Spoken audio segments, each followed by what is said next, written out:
हिंदुस्तान के हर एक क्षेत्र में इसी तरह की परिस्थिति बनी है और हर एक क्षेत्र में भारत सरकार ने ओजीएल के नाम पर, ओपन जर्नल लाइसेंस की पॉलिसी के नाम पर इस तरह से विदेशी सामानों को बेचने की खुली छूट दी है।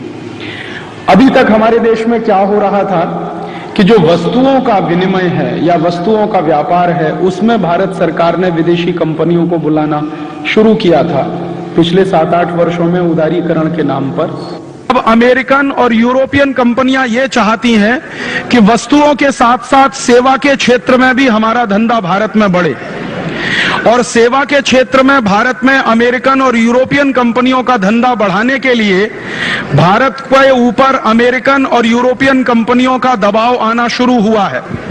और आप जानते हैं कि भारत सरकार के ऊपर इसी तरह का दबाव 1994 के साल में आया था, जब भारत सरकार ने गेट करार पर हस्ताक्षर किए थे, WTO के प्रस्ताव को स्वीकृति दी थी।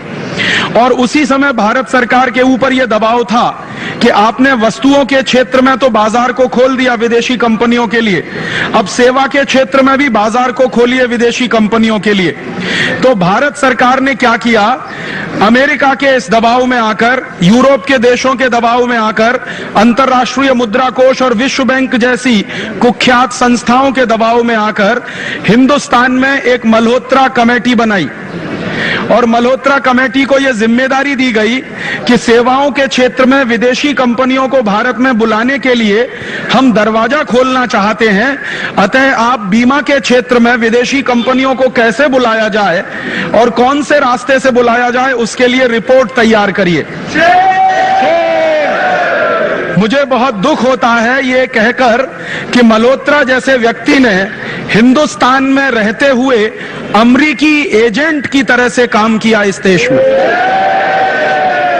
और उन्होंने भारत सरकार को यह रास्ता बताने की कोशिश की कि बीमा के क्षेत्र में कैसे विदेशी कंपनियों को बुलाया जा सकता है। उन्होंने एक रिपोर्ट तैयार की, वो रिपोर्ट भारत सरकार को सौंपी गई। उस रिपोर्ट में उन्होंने बताना शुरू किया कि जिस तरह से बीमा के क्षेत्र में हमारे देश की जो पब्लिक सेक्टर की बड़ी कंपनियां हैं, LIC है, GIC है, इनको खत्म कराना होगा और इनके स्थान पर अमेरिकन और यूरोपियन कंपनियों को लाना होगा। और उस प्रस्ताव को भारत सरकार ने स्वीकार करके फिर हिंदुस्तान में बीमा के क्षेत्र में निजीकरण का प्रयास, प्राइवेटाइजेशन का प्रयास और ग्लोबलाइजेशन का प्रयास शुरू किया। आप जानते हैं, और इस देश के राजनीतिक घटनाक्रम के बारे में आप गंभीरता से पढ़ते होंगे, सोचते होंगे, विचारते होंगे। हमारे देश की एक सरकार ने इस पर बहुत ही गंभीरता से काम किया कि बीमा के क्षेत्र में विदेशी कंपनियों को कैसे बुलाया जाए और बीमा के क्षेत्र में विदेशी पूंजी निवेश की छूट कैसे दी जाए। और जिस समय भारत सरकार ने यह प्रयास शुरू किया तो उस समय हमारे देश के वित्त मंत्री हुआ करते थे, उनका नाम था चिदम्बरम। चिदम्बरम जैसे लोग जब वित्त मंत्री बनते हैं हिंदुस्तान में तो उनसे यही उम्मीद हो सकती है जो वो करते रहे। मैं आपको एक सच्ची घटना बताता हूं और मुझे बहुत दुख होता है कि किस तरह के लोग इस देश में वित्त मंत्री बनते हैं। एक बार चिदम्बरम वित्त मंत्री होते हुए लंदन गए और लंदन में जाकर उन्होंने लंदन के कुछ बड़े बड़े पूंजीपतियों के सामने एक भाषण दिया और उस भाषण में चिदम्बरम महोदय ने लंदन के पूंजीपतियों को कहा कि आज से कई वर्ष पहले हमने ईस्ट इंडिया कंपनी को भारत में बुलाया था और ईस्ट इंडिया कंपनी ने हिंदुस्तान को लूटा था और 200 वर्षों के लिए हिंदुस्तान को गुलाम बनाया था। मैं आपको दोबारा निमंत्रण देने के लिए आया हूं, आप हिंदुस्तान में आइए, आप हिंदुस्तान में आइए, मैंने हिंदुस्तान के सारे दरवाजे खोल दिए हैं, आप आइए और पूरे हिंदुस्तान की संपत्ति को लूट कर ले जाइए और इसके लिए आपको बहुत बड़ा इनाम भारत में मिलेगा। मुझे शर्म आती है कि ऐसे चिदम्बरम नाम के लोग इस देश में वित्त मंत्री बन सकते हैं और उन्होंने अपनी पूरी की पूरी वफादारी अमेरिकन और यूरोपियन पूंजीपतियों के साथ निभाते हुए हिंदुस्तान में विदेशी बीमा कंपनियों को बुलाने का रास्ता बनाने का प्रयास किया और उसका एक बिल तैयार करके उन्होंने संसद में पेश करने के लिए तैयारी की। उस समय बहुत अच्छा हुआ कि हिंदुस्तान की जो विपक्षी पार्टियां थी उन्होंने उस विधेयक को पारित नहीं होने देने की कसम खाई थी और विपक्षी पार्टियों ने एकजुट होकर उस विधेयक को सरकार के किसी भी ताकत से पारित नहीं होने देंगे ऐसा संकल्प किया, नतीजा ये हुआ कि भारत सरकार को विधेयक वापस लेना पड़ा। मुझे बहुत खुशी हुई उस दिन, और खुशी इस बात की हुई कि हिंदुस्तान की तमाम राजनीतिक पार्टियों ने अपने बहुत सारे अंतर विरोधों को बाजू में रखकर एक राष्ट्रीय प्रश्न पर समझौता किया और विदेशी बीमा कंपनियों को भारत में रोकने के लिए विधेयक को पारित नहीं होने दिया। लेकिन उससे ज्यादा दुख की बात मुझे आज ये हो रही है कि जिन राजनीतिक पार्टियों ने चिदंबरम के वित्त मंत्री होने के समय में बीमा क्षेत्र में विदेशी कंपनियों को घुसने नहीं देने का विधेयक पारित नहीं होने दिया था, आज दुर्भाग्य से वही राजनीतिक पार्टियां हिंदुस्तान के बीमा क्षेत्र का विदेशीकरण करने की तैयारी कर रही हैं। जिन लोगों ने जिंदगी भर स्वदेशी का नारा लगाया, जिन्होंने जिंदगी भर लोगों को स्वदेशी का नारा लगाकर वोट बटोरा, जिन्होंने जिंदगी भर राष्ट्रवाद की बात करी, जिन्होंने जिंदगी भर सांस्कृतिक राष्ट्रवाद का नारा लगाया, आज उन्होंने अमेरिका के सामने घुटने टेक कर हिंदुस्तान का बीमा क्षेत्र विदेशी कंपनियों को खोलने का फैसला किया। ये चिदंबरम ने जो किया था उससे भी ज्यादा अफसोस का काम अब भारतीय जनता पार्टी की सरकार इस देश में करने जा रही है। मैं मानता हूं कि ये बहुत ही खराब काम इस देश में होने जा रहा है, और बाकायदा क्या किया है इन देश की सरकारों ने कि एक तरफ तो बीजेपी की सरकार है, नेशनल डेमोक्रेटिक अलायंस की सरकार है, वो बीमा के क्षेत्र में विदेशी कंपनियों को बुलाने की तैयारी कर रही है। दूसरी तरफ कांग्रेस की पार्टी ने भारत सरकार को पूरी तरह से समर्थन देने का फैसला कर लिया। अब आप जरा ध्यान देंगे कि एक तरफ कांग्रेस पार्टी, दूसरी तरफ नेशनल डेमोक्रेटिक अलायंस, दोनों ने मिलकर फैसला कर लिया है कि अब वो बीमा के क्षेत्र में विदेशी कंपनियों को लाने के लिए तैयार है। इसका माने हिंदुस्तान के दो बड़े राजनीतिक दलों ने पूरे हिंदुस्तान के विदेशीकरण का अभियान शुरू कर दिया है। और शर्म की बात यह है कि जिन्होंने जिंदगी भर स्वदेशी का नारा लगाया, अब वो इस तरह का काम करने के लिए जा रहे हैं। मुझे उससे भी बड़ा अफसोस इस बात का होता है कि इस समय जो केंद्र में सरकार चल रही है, उस सरकार में 3 ऐसे बड़े मंत्री हैं जिन्होंने एक बार हिंदुस्तान के स्वदेशीकरण का प्रयास किया था। आप याद करिए, 1977 में इस देश में जनता पार्टी की सरकार बनी थी। उसके प्रधानमंत्री थे श्री मोरारजी भाई देसाई, उसके विदेश मंत्री थे श्री अटल बिहारी वाजपेयी, उस सरकार के उद्योग मंत्री थे श्री जॉर्ज फर्नांडीज, उस सरकार के सूचना और प्रसारण मंत्री थे श्री लाल कृष्ण आडवाणी। और इन लोगों ने 1977 की सरकार में आने के बाद अमेरिकन कंपनी कोका कोला को हिंदुस्तान से भगाया था, अमेरिकन कंपनी IBM को हिंदुस्तान से भगाया था, अमेरिकन कंपनी ICL को हिंदुस्तान से भगाया था। और उस समय इन सब ने नारा लगाया था कि जनता पार्टी की सरकार हिंदुस्तान का स्वदेशीकरण करेगी और हम उसके लिए वचनबद्ध हैं। दुर्भाग्य आज हमारे देश का यह है कि उस सरकार के तीनों मंत्री आज केंद्र सरकार में पहले से ज्यादा ऊंचे पदों पर बैठे हुए हैं। श्रीमान अटल बिहारी वाजपेयी जो विदेश मंत्री हुआ करते थे, आज प्रधानमंत्री हैं।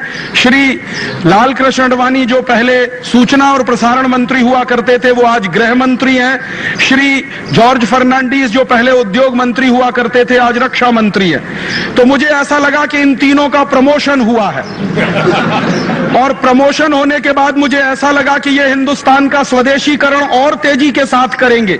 जब 1977 की सरकार में ये छोटे मंत्री हुआ करते थे, तब इन्होंने अमेरिकन कंपनियों को भगाया था हिंदुस्तान से, तो अब ज्यादा बड़े मंत्री होने के बाद तो ज्यादा अमेरिकन कंपनियों को भगाएंगे हिंदुस्तान से, ऐसा मैं सोचता था। लेकिन मेरा सोचना गलत साबित हुआ, और अफसोस इस बात का है कि अभी यही लोग सबसे पूरी ताकत लगाकर अमेरिकन कंपनियों को भारत में बुलाने का खेल खेल रहे हैं। और ये मेरे लिए बहुत अफसोस की बात है। और इस अफसोस का जो दूसरा घटनाक्रम है वो ये कि एक तरफ वस्तुओं का बाजार विदेशी कंपनियों के लिए खोला इन्होंने पूरी तरह से। आज विदेशी कंपनियां छा गई हैं हिंदुस्तान के बाजार में, 80,000 करोड़ रुपए की संपत्ति लूटी जा रही है। पिछले 1991 से जब से उदारीकरण की नीतियां शुरू हुई हैं, विदेशी माल सस्ता बिकना शुरू हुआ है। OGL की पॉलिसी के तहत विदेशी खाद्य तेल 20 रुपए लीटर का मिलता है, हमारे देश का खाद्य तेल 40 से 45 रुपए लीटर का होता है, विदेशी लोहा 7,000 रुपए टन में है, स्वदेशी लोहा 14,000 रुपए टन में है। हर विदेशी माल सस्ता है, स्वदेशी माल महंगा है, क्योंकि विदेशी माल पर टैक्स बहुत कम कर दिए हैं सरकारों ने। तो नतीजे ये निकले हैं कि हिंदुस्तान की 40 से 50% छोटी छोटी फैक्ट्रियां बंद हो गई हैं। हमारे देश की स्मॉल स्केल इंडस्ट्री पर सबसे बुरा असर पड़ा है इस उदारीकरण और जागतिकीकरण की नीतियों का। अभी थोड़े दिन पहले मैं गुजरात गया था और अहमदाबाद में मेरी एक जाहिर सभा थी। उस सभा को करने के बाद गुजरात प्रदेश सरकार के एक माननीय मंत्री जी से मेरी मुलाकात हुई और उन्होंने कहा कि राजीव भाई, आप बिल्कुल सच बोलते हैं। 1991 से जब से विदेशी माल सस्ता बिकना शुरू हुआ, गुजरात सरकार ने अभी एक कमीशन बनाया था। उस कमीशन ने रिपोर्ट दिया है कि 50% गुजरात के छोटे उद्योग बंद हो चुके हैं। वापी में 3,000 से ज्यादा फैक्ट्रियां बंद पड़ी हैं। वापी के अलावा अहमदाबाद में 50 से 55% फैक्ट्रियां बंद हो गई हैं। सौराष्ट्र में 55 से 60% फैक्ट्रियां बंद हुई हैं। अभी 2 दिन पहले मैंने देखा कि महाराष्ट्र के मुख्यमंत्री का बयान था कि विदेशीकरण के चलते, उदारीकरण के चलते इस महाराष्ट्र की 50 से 60% इंडस्ट्रीज बंद हुई हैं। केंद्र सरकार खुद मानती है कि जब से विदेशी कंपनियों का माल ज्यादा बिकना शुरू हुआ, हिंदुस्तान के 3 लाख उद्योग पूरे देश में बंद हुए हैं और 8 करोड़ से ज्यादा मजदूर बेकार हुए हैं। तो अभी तक तो हमारे देश में उद्योग के क्षेत्र में, वस्तुओं के क्षेत्र में विदेशी कंपनियां आई, तब हिंदुस्तान के 3 लाख उद्योग बंद हो गए, 8 करोड़ मजदूर बेकार हो गए। अब आप जरा कल्पना करिए कि अगर बीमा के क्षेत्र में, बैंकिंग के क्षेत्र में, स्वास्थ्य के क्षेत्र में, शिक्षा के क्षेत्र में, माने हमारे देश के पूरे सर्विस के सेक्टर में अगर विदेशी कंपनियां इसी तरह से घुसती चली गई, तब इस देश में बेरोजगारी का क्या होगा और तब इस देश में पैसे के बाहर जाने का रेशियो क्या होगा। मैं अभी आता था, रास्ते में बात कर रहा था, इस हिंदुस्तान के बीमा के क्षेत्र में विदेशी कंपनियों को आने में इसलिए लालच आता है कि ये एक ऐसा क्षेत्र है जिसमें ज्यादा पूंजी निवेश की जरूरत नहीं, ये एक ऐसा क्षेत्र है जिसमें कोई टेक्नोलॉजी की जरूरत नहीं, ये एक ऐसा क्षेत्र है जिसमें कोई हाईटेक लाने की जरूरत नहीं, ये एक ऐसा क्षेत्र है जिसमें लाकर हिंदुस्तान में कोई असेट्स बनाने की जरूरत नहीं। ये अकेला एक और एक ऐसा क्षेत्र है जो बहुत कम पूंजी निवेश से काम शुरू करा सकता है और इसी क्षेत्र में व्यापार बहुत भयंकर हो सकता है और मुनाफे बहुत भयंकर हो सकते हैं। आप तो स्वयं जानते हैं, आप LIC में काम करते हैं। LIC जब शुरू हुआ 1956 में, भारत में तो 5 करोड़ रुपए की पूंजी से यह व्यापार शुरू हुआ था और 5 करोड़ की पूंजी निवेश करके भारत सरकार ने जो लाइफ इंश्योरेंस कॉर्पोरेशन बनाया, आज उसमें हिंदुस्तान के लोगों ने अपना विश्वास प्रदर्शित करके 1,25,000 करोड़ रुपए की पूंजी जमा की हुई है।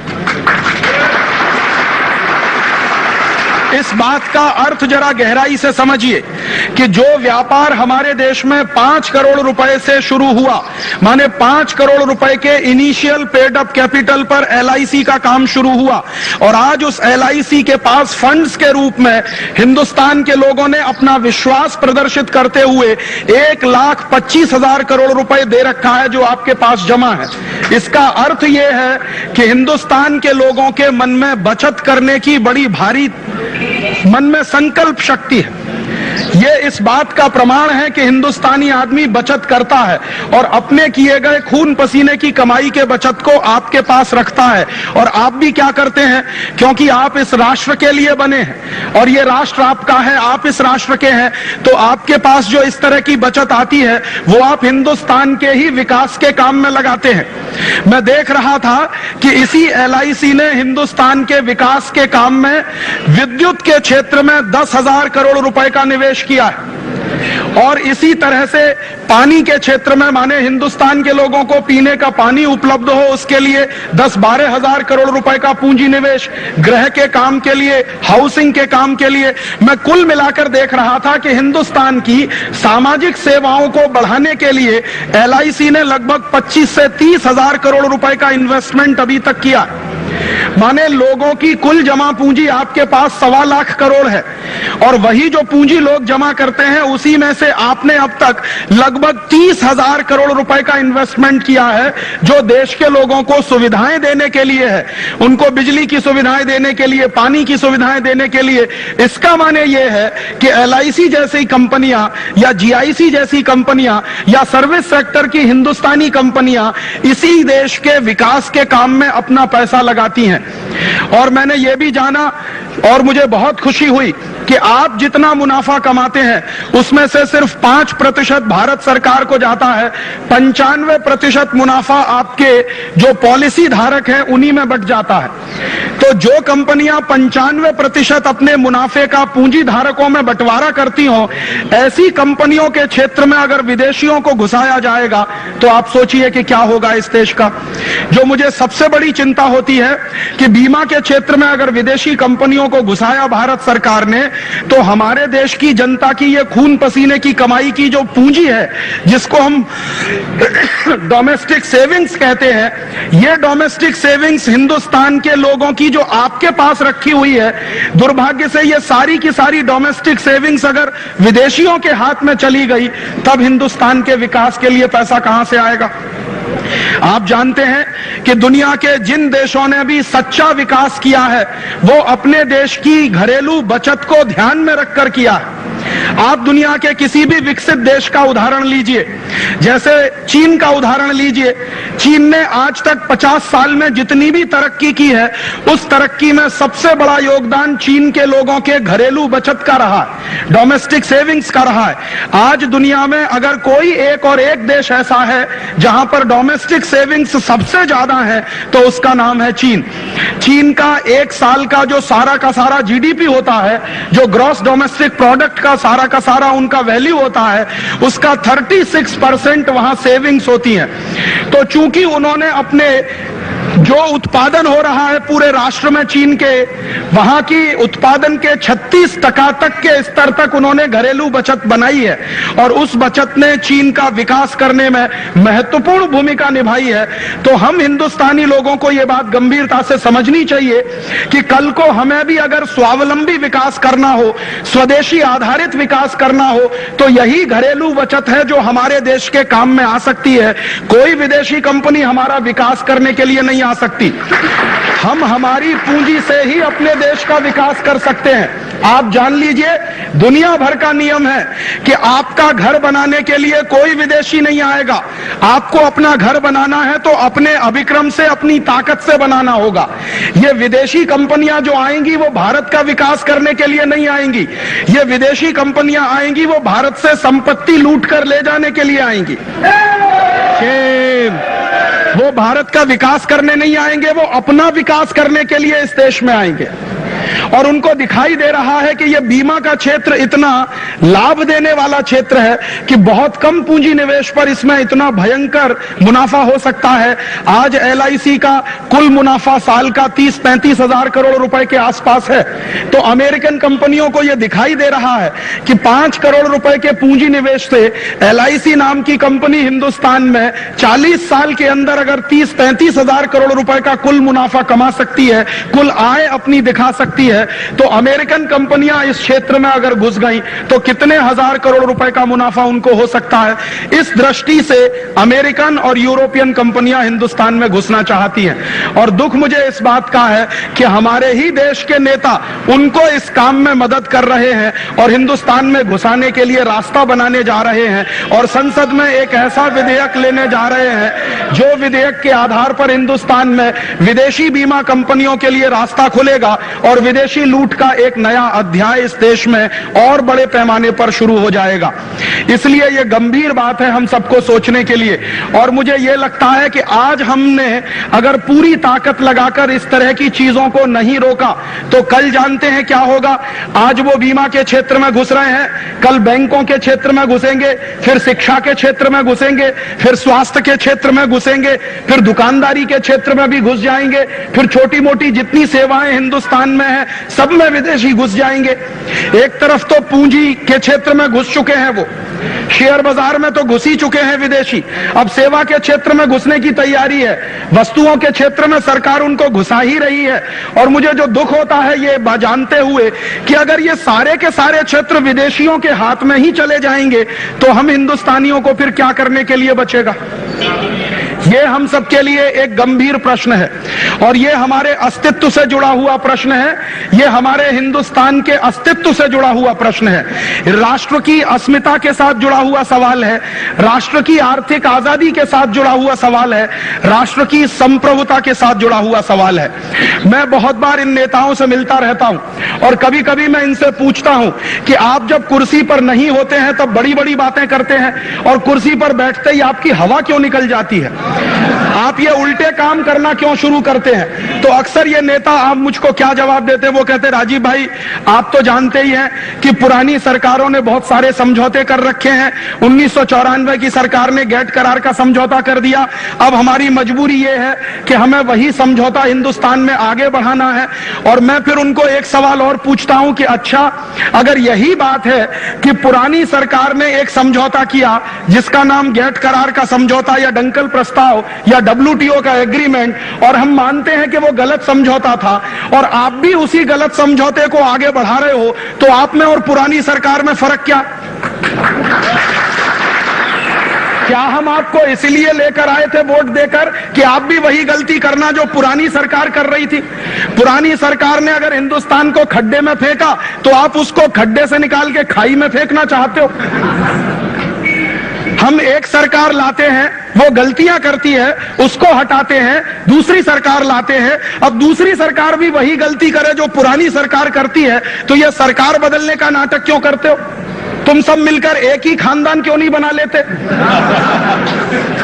हिंदुस्तान के लोगों को क्यों बेवकूफ बनाते हो कि हम अलग खानदान के हैं, हम अलग खानदान के हैं, हमारा चुनाव चिन्ह हाथ का पंजा, हमारा चुनाव चिन्ह कमल का फूल, ये सब एक कर दो। जब पुरानी सरकार की नीतियों को ही तुम्हें चलाना है और नई सरकार कोई नई नीति बनाना ही नहीं चाहती, तो हम तो मानते हैं कि जनता के लिए तो ये सब खानदान एक ही है, इसमें कोई फर्क नहीं है।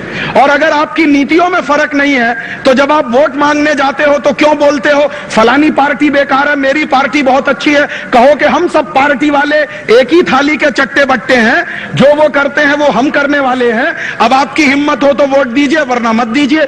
और अगर इस ईमानदारी से वोट मांगोगे तो मैं गारंटी से कह सकता हूं कि अभी तक तो हिंदुस्तान की 50% जनता ही वोट देने जाती है, फिर शायद 5% जनता भी वोट देने नहीं जाएगी।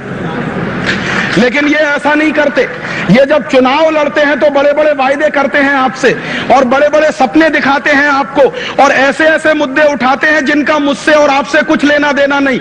पिछला चुनाव हुआ उसमें मुद्दा उठाया स्थिरता का, पिछला चुनाव हुआ उसमें मुद्दा उठाया गुड गवर्नेंस का। मेरे लिए गुड गवर्नेंस का मतलब क्या? मेरे लिए गुड गवर्नेंस का मतलब यह है कि पुरानी सरकार की हुई गलतियों को नई सरकार नहीं करेगी, वही मेरे लिए गुड गवर्नेंस है।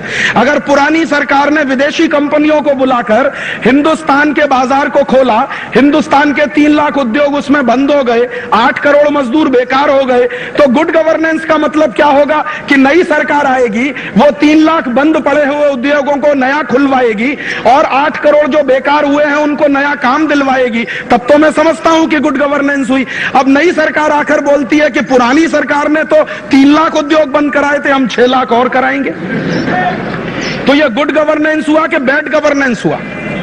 और मुझे तो यही समझ में नहीं आता कि वो 13 महीने सरकार चली और गिर गई तो दुनिया भर में स्थिरता का नारा लगा दिया, अब तुम्हारे पास स्थिर मेजोरिटी आ गई तो तुम 13 महीने की सरकार ने जितनी विदेशी कंपनियों को बुलाया उससे और ज्यादा आप बुलाना चाहते हो। तो स्थिरता किसके लिए? जनता के लिए कि तुम्हारी कुर्सी के लिए? तो स्थिरता का नारा या गुड गवर्नेंस का नारा जनता के लिए नहीं है। स्थिरता का नारा और गुड गवर्नेंस का नारा उनकी अपनी जो कुरीतियां हैं, जो उन्होंने गलत नीतियां बना रखी हैं, उन्हीं को लगातार आगे बढ़ाने के लिए है। इसका अर्थ बिल्कुल साफ है। इसका अर्थ ये साफ है कि अब हिंदुस्तान की 2 राजनीतिक पार्टियों से तो आप कोई उम्मीद नहीं कर सकते कि वो इस राष्ट्र के हित में कुछ करेंगे। उन्होंने तो गठजोड़ कर लिया है। और गठजोड़ ऐसे विचित्र तरीके से किया है कि अभी थोड़े दिन पहले फिक्की का एक सम्मेलन हुआ था दिल्ली में। उस सम्मेलन में हमारे माननीय प्रधानमंत्री गए और भाषण देकर आए कि मैं उदारीकरण की गति को और तेज करने वाला हूं। दूसरे दिन मैंने देखा कि श्रीमती सोनिया गांधी भी पहुंच गई वहां भाषण देने और उन्होंने कहा कि भारत सरकार जब उदारीकरण की गति को तेज करेगी तो हम पूरा समर्थन सरकार को देने वाले हैं। तो इसका माने अंदर खाने में दोनों की दोस्ती है, बाहर खाने में झगड़ा है। आपको दिखाने के लिए झगड़ा है, मुझको दिखाने के लिए झगड़ा है। अंदर ही अंदर कोई झगड़ा नहीं है, समझौता कर रखा है कि तुमने जितना देश बेचा उससे ज्यादा हम बेचेंगे, तुमने जितनी चैंपियनशिप मारी है उससे ज्यादा हम मारेंगे, तुमने हमको समर्थन दिया था हम तुमको समर्थन देंगे। इस तरह के गठजोड़ की राजनीति अब शुरू हुई है और मुश्किल यह है कि जब इस तरह की राजनीति देश में चलती है और इस तरह के विधेयक लाने जब शुरू हो जाते हैं संसद में, तो आप जानते हैं कि एक नया तरीका और आया है। कहते हैं इस देश में प्रजातंत्र चलता है, लेकिन आप जानते हैं कि डिक्टेटरशिप भयंकर पैमाने पर चल रही है इस देश में। कैसी डिक्टेटरशिप चल रही है? मैं व्यक्तिगत रूप से जानता हूं कि कांग्रेस पार्टी में ऐसे कई एमपी हैं जो बीमा क्षेत्र के निजीकरण के पूरी तरह से विरोधी हैं। भारतीय जनता पार्टी में ऐसे कुछ एमपी हैं जो बीमा क्षेत्र के विदेशीकरण और निजीकरण के पूरी ताकत के साथ विरोधी हैं। और आप भी जानते हैं, मैं भी जानता हूं। लेकिन क्या होगा, मैं आपको आज बताता हूं कि जो लोग विरोधी हैं बीमा क्षेत्र में विदेशी कंपनियों को बुलाने के, उनको व्हिप जारी किया जाएगा। एक तरफ बिल लाया जाएगा, दूसरी तरफ पार्टियों की तरफ से व्हिप जारी किया जाएगा और व्हिप जारी करके सांसदों को यह बताया जाएगा कि जो सरकार चाहती है वैसा वोट डालो, अगर तुमने सरकार के कहने पर वोट नहीं डाला तुमको पार्टी से निकाल दिया जाएगा। और आजकल के एमपीज इतने कमजोर हो गए हैं कि उनको पार्टी छोड़ना मंजूर नहीं है, भले ही देश खड्डे में चला जाए। वो बातचीत में कई बार मुझे कहते हैं, मैं कई एमपी से मिल चुका हूं, 250 से ज्यादा एमपी से मैं पिछले 3 वर्षों में मिला हूं और मैंने हर एक से ये पूछा कि आप क्या मानते हैं, विदेशी कंपनियों को ज्यादा आना चाहिए, बीमा के क्षेत्र में आना चाहिए, बैंकिंग में आना चाहिए? वो कहते हैं नहीं आना चाहिए। तो मैंने जब उनसे पूछा कि अच्छा ईमानदारी से ये बताना, ये बिल आएगा तब तुम क्या करने वाले हो? तो उन्होंने कहा राजीव भाई हम तो कुछ नहीं कर सकते, व्हिप आएगा और जो व्हिप कहेगा वही हमें तो करना पड़ेगा। तो मैंने कहा आप फिर ईमानदारी से ये बताओ कि जब आप वोट मांगने आते हो मेरे पास तो आप बोलते हो कि हम आपके प्रतिनिधि बनेंगे इसलिए आप हमको वोट दीजिए, तो आप मेरे प्रतिनिधि बनकर वोट लेकर संसद में जाकर बैठते हो और काम पार्टी का करते हो, प्रतिनिधि मेरे बने हुए हो, काम पार्टी का करते हो, तो तुमसे जैसा बेवकूफी वाला आदमी कौन है? मुझसे वोट मांगा, मैंने तुमको वोट दिया, 6-7 लाख की आबादी का आप रिप्रेजेंटेशन करते हैं, तो आपकी जिम्मेदारी वो 6 लाख वोटर के प्रति है या एक पार्टी के अध्यक्ष के प्रति है? आप बताइए। और अगर आप ईमानदारी से ये कहते हैं कि हमारी प्रतिबद्धता पार्टी के प्रति है, तो फिर आप ये क्यों कहते हैं कि हम आपके प्रतिनिधि हैं? आप मेरे प्रतिनिधि कहां हैं? आप तो पार्टी के प्रतिनिधि हैं। और दुर्भाग्य हम सबका यह है कि ये सारे के सारे एमपीज जब संसद में जाकर बैठते हैं तो इनको जितनी पगार मिलती है वो जनता के प्रतिनिधि के रूप में मिलती है, इनको जितनी सुविधाएं मिलती हैं वो जनता के प्रतिनिधि के रूप में मिलती हैं, इनको जितनी और दूसरी तरह की सेवाएं मिलती हैं वो जनता के प्रतिनिधि के रूप में मिलती है, लेकिन काम ये जनता के प्रतिनिधि के रूप में नहीं करते। दुर्भाग्य मुझे ये कहना पड़ता है कि ये सब सांसद पार्टियों के बंधुआ मजदूर हो गए। बॉन्डेड लेबर होता है ना, वो मालिक की इच्छा के अलावा कुछ नहीं कर सकता, वैसे ही बॉन्डेड लेबर हमारे ये सब सांसद हो गए। एक तरफ मानते हैं सिद्धांत रूप में कि आपकी बात बराबर है, लेकिन संसद के अंदर जब उसके विरुद्ध वोट डालने की बात आती है तो वो कहते हैं कि ये हमारी क्षमता के बाहर है क्योंकि पार्टी का व्हिप जारी हो गया। आप जान लीजिए, ये पार्टियों ने व्हिप जारी करने की जो परंपरा बनाई है, ये हिंदुस्तान को डिक्टेटरशिप की तरफ ले जाने की निशानी है, हिंदुस्तान को हिटलर शाही की तरफ ले जाने की निशानी है। ये हिटलर शाही यही होती है जहां कोई अपने मन की बात नहीं कह सकता, एक नेता सोचता है, एक अध्यक्ष सोचता है, एक आदमी समझौता करता है और बाकी सबको मजबूर किया जाता है कि तुम उसको मानो और उसका पालन करो। वैसे हिटलर शाही की तरफ यह देश बढ़ रहा है। जैसे जैसे विदेशी पूंजी निवेश बढ़ रहा है, जैसे जैसे विदेशी कंपनियों का प्रवेश बढ़ रहा है, वैसे वैसे हिंदुस्तान अब हिटलर शाही की तरफ बढ़ रहा है। प्रजातांत्रिक देश न रहकर अब ये एक डिक्टेटरशिप वाला देश हो गया है। अब ऐसी परिस्थिति में हमारे सामने चुनौती है और ये हमारे सामने जिम्मेदारी भी है कि हम इस लड़ाई को कैसे लड़ें। तो मेरा आपसे एक निवेदन है कि इस लड़ाई को लड़ने के दो रास्ते हमारे सामने हैं। एक रास्ता तो ये है कि ये लड़ाई आपके अकेले की लड़ाई नहीं है, ये पूरे भारत की अस्मिता की लड़ाई है। क्योंकि मैं ऐसा मानता हूं कि बीमा के क्षेत्र में, सेवा के क्षेत्र में, बीमा के क्षेत्र में, बैंकिंग के क्षेत्र में, इस सारे के सारे क्षेत्र में विदेशी पूंजी का आना, हिंदुस्तान की अस्मिता का चला जाना, ये सीधा सीधा उससे जुड़ा हुआ। और आप जानते हैं हमारे देश में एक अमेरिकन राजदूत हुआ करते थे, उनका नाम था फ्रैंक विजनर। आज तो वो चले गए यहां से, अब दूसरे एक अमेरिकन राजदूत हैं। लेकिन फ्रैंक विजनर ने 1994 के साल में एक बड़ी गंभीर बात कही थी, वो मैं आपको सुनाना चाहता हूं। और उस एक बात को सुनकर आप कल्पना करिए कि अमेरिका की योजना क्या है। फ्रैंक विजनर ने 1994 के साल में दिल्ली में एक सभा में यह बोला कि अमेरिका की पूंजी निवेश करने वाली जो बीमा की कंपनियां हैं, माने अमेरिका के सर्विस सेक्टर की जो कंपनियां हैं, वो जिस दिन भारत में घुस जाएंगी उस दिन अमेरिकन पूंजीपतियों का सारा प्रभुत्व हिंदुस्तान पर छा जाएगा। और उसने ये बात बहुत स्पष्टता से कही कि अमेरिकन बीमा कंपनियां, वो चाहे LIC में हो, लाइफ इंश्योरेंस में हो या जनरल इंश्योरेंस में हो, अमेरिका की बीमा कंपनियां अमेरिकन पूंजीवाद का और अमेरिकन साम्राज्यवाद का झंडा उठाने वाली कंपनियां हैं। आप जरा गौर करिए फ्रैंक विजनर के शब्दों को। उसने कहा कि अमेरिका की बीमा कंपनियां अमेरिकन साम्राज्यवाद का झंडा लेकर चलने वाली कंपनियां हैं। और जिस देश में अमेरिका की बीमा कंपनियां या सेवा क्षेत्र की कंपनियां जम जाती हैं, उन्हीं देशों में अमेरिकन साम्राज्यवाद का झंडा गड़ जाता है। इसका माने क्या हो रहा है, अब अमेरिकन साम्राज्यवाद का झंडा गाड़ने के लिए हिंदुस्तान की जमीन को खोला जा रहा है। इसलिए ये मैंने कहा आपसे कि ये आपकी अकेले की लड़ाई नहीं है, ये संपूर्ण भारत की अस्मिता की लड़ाई है, हमारी आर्थिक आजादी को बचाने की लड़ाई है, हमारी राष्ट्रीय संप्रभुता को बचाने की लड़ाई है।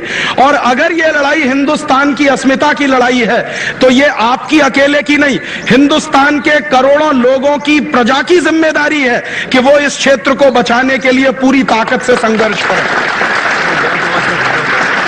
जिन लोगों ने हमारे LIC या GIC में पूंजी निवेश किया है, आपकी पॉलिसीज खरीदी हैं, जिन लोगों ने 1,25,000 करोड़ रुपए का इन्वेस्टमेंट किया है एक तरह से आपके सेक्टर में, उनकी भी जिम्मेदारी बनती है कि वो इस क्षेत्र को बचाने के लिए संघर्ष करें। तो मुझे ऐसा लगता है कि अब हमें रणनीति दो तरह की बनानी होगी। एक तो रणनीति ये बनानी होगी कि व्यापक समाज के हिस्से को कैसे इस आंदोलन में जोड़ा जाए। हम अकेले इस आंदोलन को नहीं लड़ेंगे, अगर आप अकेले लड़ेंगे तो मुश्किल में फंसेंगे। आपको बाकी सब लोगों को साथ लेकर ये आंदोलन में चलना होगा। बीमा के क्षेत्र के लोगों को शामिल कराना होगा, बैंकों के क्षेत्र के लोगों को शामिल कराना होगा, शिक्षा क्षेत्र के लोगों को इसमें शामिल करना होगा, व्यापार क्षेत्र के लोगों को इसमें शामिल करना होगा, गरीब किसान को इसमें बुलाना होगा, गरीब मजदूर को इसमें शामिल कराना होगा। हिंदुस्तान के करोड़ों करोड़ों के समाज का प्रतिनिधित्व इस आंदोलन में अगर होगा तो निश्चित रूप से हम ये काम कर सकेंगे। और मैं इस खातरी के साथ, इस विश्वास के साथ कह सकता हूं कि हम इसको जीतेंगे। एक दूसरा काम हम और कर सकते हैं और वो काम हमारे आजादी बचाओ आंदोलन ने अपने हाथ में उठाया। इस पूरी लड़ाई में हम आपके साथ कंधे से कंधा मिलाकर लड़ने के लिए तैयार हैं। जब राजीव जी आप आगे बढ़ो, हम तुम्हारे साथ हैं। राजीव जी आप आगे बढ़ो, अब तुम्हारे साथ। राजीव दीक्षित आगे बढ़ो, राजीव दीक्षित आगे बढ़ो, राजीव दीक्षित आगे बढ़ो, राजीव जी आप आगे बढ़ो। एक तो हम अपनी तरफ से आपको वायदा करते हैं कि पूरी तरह से कंधा मिलाकर इस लड़ाई में हम आपके साथ हैं। तो आप पूछेंगे हम आपकी क्या मदद कर सकते हैं। आप जो आंदोलन कर रहे हैं, और मुझे जानकारी है और बहुत खुशी है कि आप लोगों ने, बीमा क्षेत्र के कर्मचारियों ने एक स्वाक्षरी मुहिम चलाया था, हस्ताक्षर लेने का मुहिम चलाया था। और मुझे बहुत खुशी है कि 1.5 करोड़ से ज्यादा हस्ताक्षर पूरे हिंदुस्तान से इकट्ठे होकर संसद में भेजे गए। इसके लिए मैं आप सबको अभिनंदन देना चाहता हूं। जिस तरह का आपने हस्ताक्षर अभियान शुरू किया, वैसा ही एक हस्ताक्षर अभियान हम आजादी बचाओ आंदोलन की तरफ से चला रहे हैं। आपका जो हस्ताक्षर अभियान था, उसमें बीमा के क्षेत्र को बचाने की बात कही गई है। हम लोगों ने भी इसी तरह का हस्ताक्षर अभियान शुरू किया है और संपूर्ण हिंदुस्तान के सभी क्षेत्रों को बचाने की बात हम उसमें कर रहे हैं। हिंदुस्तान के 35 लाख लोगों से हम स्वाक्षरी अभी तक ले चुके हैं, 65 लाख से हम और लेने वाले हैं। जिस दिन हमको 65 लाख और लोगों की स्वाक्षरी मिलेगी, हस्ताक्षर मिलेंगे, तो 1 करोड़ लोगों के हस्ताक्षर लेकर हम भी यही करने वाले हैं जो आपने किया। आपके 1.5 करोड़ हस्ताक्षर ने भारत सरकार पर काफी दबाव बनाया है और संसद के ऊपर बहुत दबाव बनाया है। जिस दिन वो हस्ताक्षर सौंपे गए थे, मैं उस दिन दिल्ली में था। ट्रक में भर भर के जब वो हस्ताक्षर संसद के गेट पर ले जाकर रखे गए, तो बहुत सारे सांसदों के होश उड़ गए जो विदेशी कंपनियों का समर्थन करते हैं, और उन्होंने ये बोलना शुरू कर दिया कि अब स्वदेशी वालों की बात ताकत ले रही है, उनकी ताकत अब धीरे धीरे बढ़ रही है। तो उस हस्ताक्षर अभियान ने एक जोरदार अभियान चलाया और दबाव बनाया। अब उसी दबाव को और गहरा करने के लिए हम लोगों ने 1 करोड़ का हस्ताक्षर लेकर एक अभियान शुरू किया है और बहुत जल्दी हम सरकार को देंगे। हमारी बात बिल्कुल दो टूक है, सीधी सीधी है कि ये बीमा के क्षेत्र में ही नहीं, पूरे सेवा के क्षेत्र में जो निजीकरण और विदेशीकरण की बात है, वस्तुओं के क्षेत्र में जो विदेशीकरण निजीकरण की बात है, वो सब की सब एक साथ हिंदुस्तान में रद्द की जानी चाहिए। जिन नीतियों को संसद में बनाया है पिछले 7-8 वर्षों में, संसद उन नीतियों को वापस ले।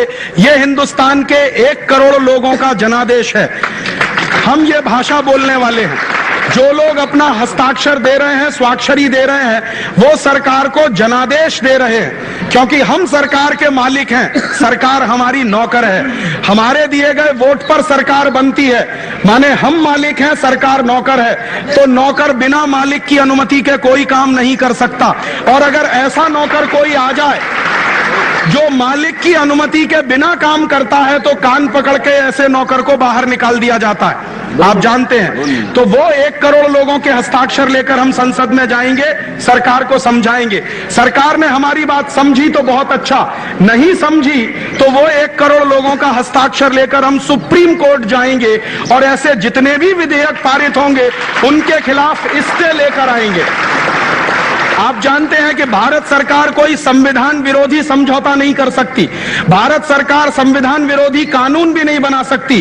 दुर्भाग्य से सेवा के क्षेत्र में जो विदेशी कंपनियों को बुलाने के कानून है, ये सब संविधान विरोधी हैं और हमारे राष्ट्र विरोधी हैं। हम सुप्रीम कोर्ट में ये सिद्ध करेंगे और सुप्रीम कोर्ट की मदद से कहेंगे कि सरकारों को आदेश दिया जाए कि वो इन कानूनों को रद्द करने के लिए कोई भूमिका अपनाए।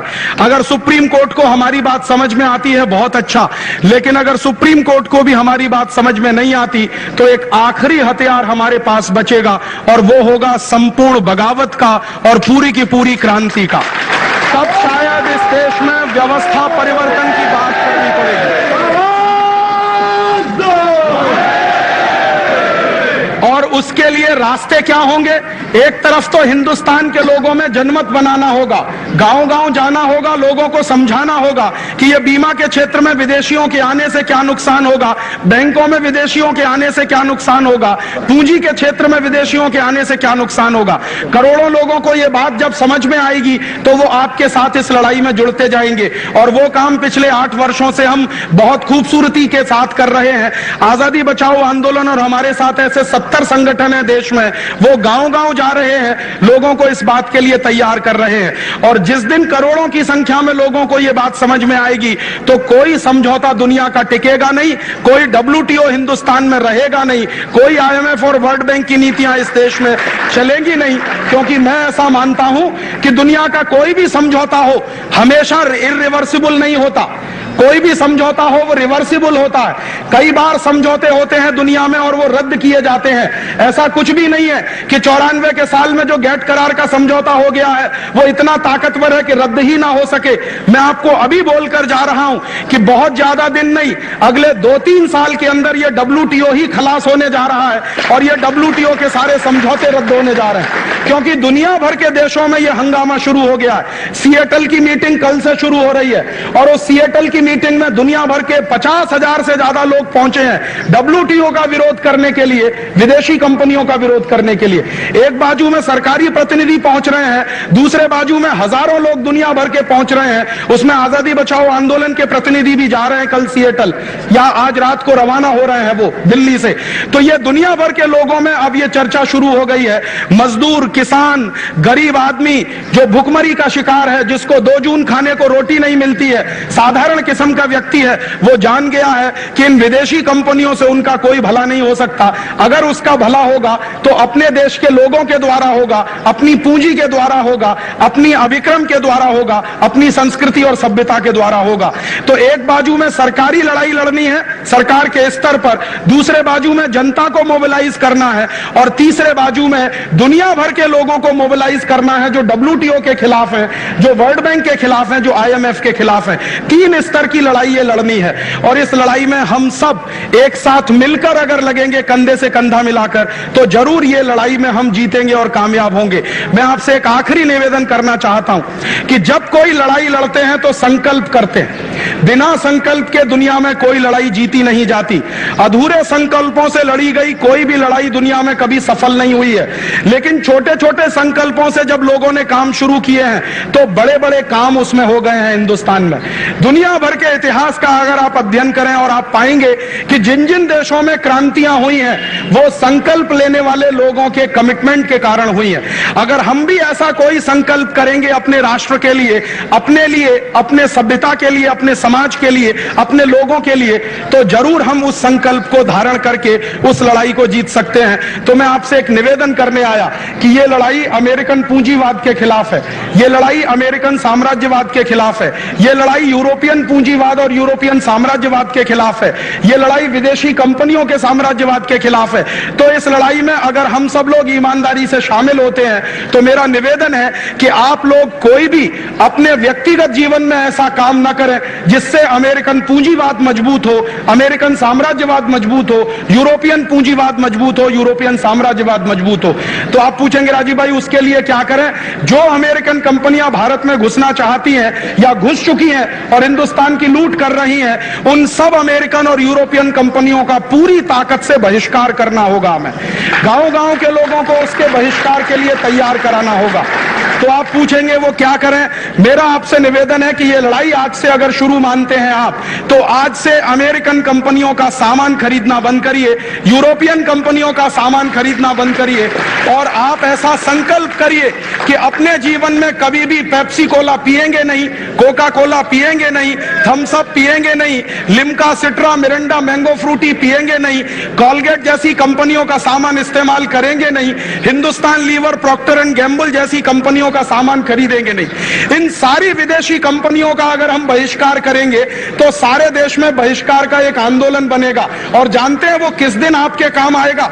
अगर आज आपने विदेशी और अमेरिकन वस्तुओं का बहिष्कार कराया और हिंदुस्तान की जनता इस बहिष्कार के आंदोलन में शामिल हुई, तो कल जब अमेरिकन बीमा कंपनियां भारत में आएंगी तो उन अमेरिकन बीमा कंपनियों का बहिष्कार कराने के लिए हमें पूरी ताकत के साथ जनता के पास जाने का अधिकार होगा। एक साथ ये बहिष्कार का आंदोलन पूरे देश में चलेगा तो जरूर हम इसमें सफल होंगे। ये लड़ाई का आखिरी हिस्सा होगा।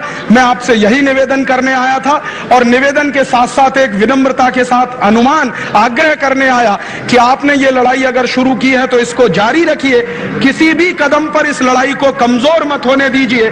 जितना बन सके आप अपनी ताकत और क्षमता से इसको लड़िए। दूसरे लोगों की ताकत और क्षमता आपके साथ इस लड़ाई में शामिल हो, उसके लिए मैं पूरी कोशिश करूंगा। और हमारे आंदोलन की तरफ से आप या आपके आंदोलन की तरफ से हम सब एक ही परिवार के लोग हैं, हम सब एक ही समाज के लोग हैं, एक ही तरह से इस राष्ट्र को बचाने की कोशिश में लगे हुए लोग हैं। तो हम सब एक परिवार के लोग मिलकर एक साथ आगे बढ़ेंगे तो जरूर कदम हमारे सफलता की तरफ बढ़ेंगे। हम लड़ेंगे और इस लड़ाई को जीतेंगे। इस संकल्प के साथ आपका बहुत आभार, बहुत धन्यवाद। हम सब कामगार